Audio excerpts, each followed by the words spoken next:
Welcome. In front of me is a Black Shark 5 and today I will show you how you can go through the setup of this phone.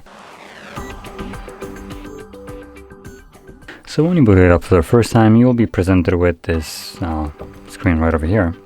And all you need to do is select a little arrow, find your desired language, go to the next page, choose your region. For me, it already selected a correct one, so I'm not going to be changing anything here.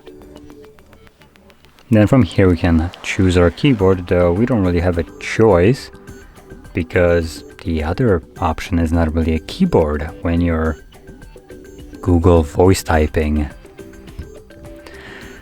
So moving on to the next page, we have terms and conditions. Obviously you can tap on the user agreement and privacy policy just so you know exactly what you're agreeing to, and from there you can select that I have read and agreed to the user agreement and privacy policy. And from there, moving to the next page, we have terms and conditions. Again, user agreement and privacy policy again for some reason, but whatever. Let's go to the next page, which will allow us to insert a SIM card. So you can do that right now if you want to, or you can skip this. The reason why we actually see the insert SIM card page is because that is one of the ways you can connect to network. The other one would be through Wi-Fi. And the reason I'm mentioning that is because if you choose to connect to some kind of network, you will have the option to log into Google account throughout the setup process, which will be neatly provided throughout. Basically, once you connect to network, then you can connect to Google account. But if you choose to skip both of them and finish up the setup without any kind of network, then the device will basically skip the Google login page, and additionally date and time won't be set automatically.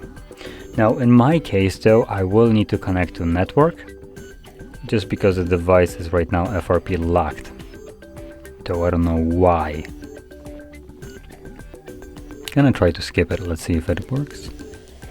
Nope. Okay,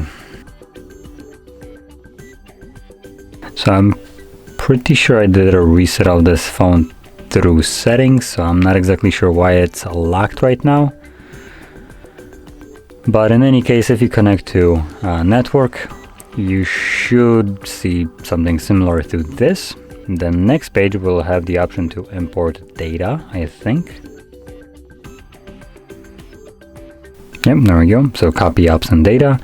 I'll select don't copy, and normally on this page you would just have the option to log into your Google account like I mentioned. But for me it will be a tiny bit different because I will need to verify nothing apparently. Why is the lock there? Guess I'm just gonna skip this. So apparently the phone isn't actually locked. I'm not sure what was that all about. But anyway, from there you will have Google services. So we have three different services like location, scanning, and then sending user and diagnostic data, aka spy.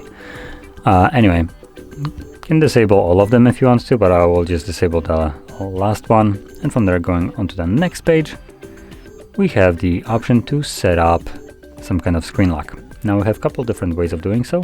So we can do it through screen lock, as in PIN, pattern, or password, and also fingerprint. Now if you're planning to use a fingerprint, you will always be required to also set up a screen lock. And obviously if you don't want to protect your phone at all, that's an option by selecting skip. And then moving on to the next page, we have some additional settings. Now some of them might seem like they do repeat, like location, and then sending user and diagnostic data. But the reason why they do repeat is because these are strictly from Xiaomi now instead of Google. And Xiaomi is one of those companies that has their personalized aids right here. So one thing that I will not give them props for is this abhorrent execution right here. So when you try to disable this, it brings this window up. It's the only checkbox that brings this up apart from this one. But this comes up no matter what for some reason. So you can see everything else can be kind of turned off normally without any problem. But this, not only does it bring up this annoying window, it also uses reverse psychology to F with your expectations, because usually when you try to do some action on an Android, you would expect the confirmation to your action, if you need to do so, to be on this side. But no, this will just keep it on. Because logic. We want you to have this on so we can literally spy on you. Because if you're not aware, personalized ads is just a way for the phone to basically gather data on what you search for, what you talk about, what your interests are, and then give you ads based on all that, which it's a massive intrusion of privacy, so thus I do personally prefer to turn it off. Anyway, moving on to the next page, this will finish up the setup, so let's select done. It will start loading apps and then greet us with the home screen. So there we go. Now, if you found this very helpful, don't forget to hit like, subscribe, and thanks for watching.